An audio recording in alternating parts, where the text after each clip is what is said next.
राम राम भाई। आज एक कहानी सुनाऊंगी छोटी सी। देवी भागवत में तो पढ़ी है मैंने। कुछ नदियां के नाम है हमारी। ये जो भगवान विष्णु नारद जी को बता रहे हैं ये बात, देवी भागवत से लिया गया प्रसंग है ये। और मैंने ऐसा सुना है कहीं भी भाई मनुष्य के 3 प्रकार के कर्मों में है: वर्तमान कर्म, संचित कर्म और प्रारब्ध कर्म। वर्तमान कर्म और संचित कर्म तो दान पुण्य से, जप तप व्रत से इनका कट जाए हैं। लेकिन प्रारब्ध कर्म एक ऐसा होता है जो काटने से ही कटेगा, जो आदमी को भुगतने से ही कटेगा। लेकिन मैंने कहीं नहीं पढ़ा आज तक, लेकिन इसमें देवी भागवत में मैंने यह बात पढ़ी है। तो विष्णु भगवान नारद जी को कह रहे हैं भी हमारे देश में कुछ ऐसे पर्वत और नदियां हैं जिसका नाम लेने से हमारे प्रारब्ध कर्म भी कट जाते हैं। भाई नहाना, दर्शन करना और नाम लेना। देखो दर्शन तो सारे नहीं कर सकते, जिसका परोक्षम है, जिस पे सुविधा है वो तो जैस का होड़ा है। लेकिन जिस पे सुविधा को नहीं, परोक्षम को नहीं, वो कैसे जाएगा? तो उसके घर हम बैठे ही उनके नाम पढ़ने से उसका पुण्य प्राप्त हमारे को हो जाता है और हमारे प्रारब्ध कर्म भी कट जाते हैं। देखो भगवान की वाणी तो झूठी हो नहीं सकती, इंसान की झूठी हो उसका है, लेकिन ये भगवान के वचन है इसमें देवी भागवत में जो आपको मैं बताने जा रही हूँ। तो वो इस इन नदियाँ के नाम हैं। पर्वत हैं, पर्वतों के नाम सुनो पहले, तो फिर नदियाँ के नाम बताऊँगी।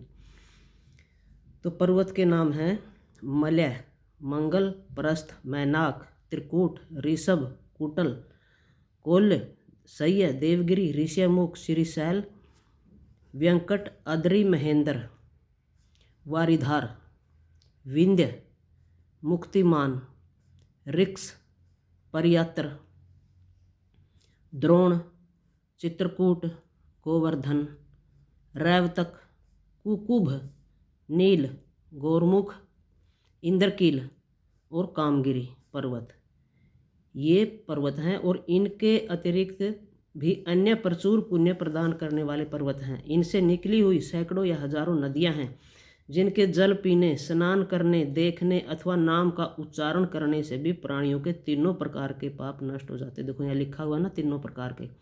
तो तीसरा सबसे खोटा कर्म हो प्रारब्ध कर्म, जो करोड़ों जन्मों के पाप कर्मों से बंधा हुआ गट्ठड़ होता है, जो कभी नहीं कटता, जो मौत के समय ही कष्ट के रूप में हमारे को मिलता है, वो भी कटने का यहाँ पर बात कही गई है। विष्णु भगवान ने नारद जी को बता रखी है।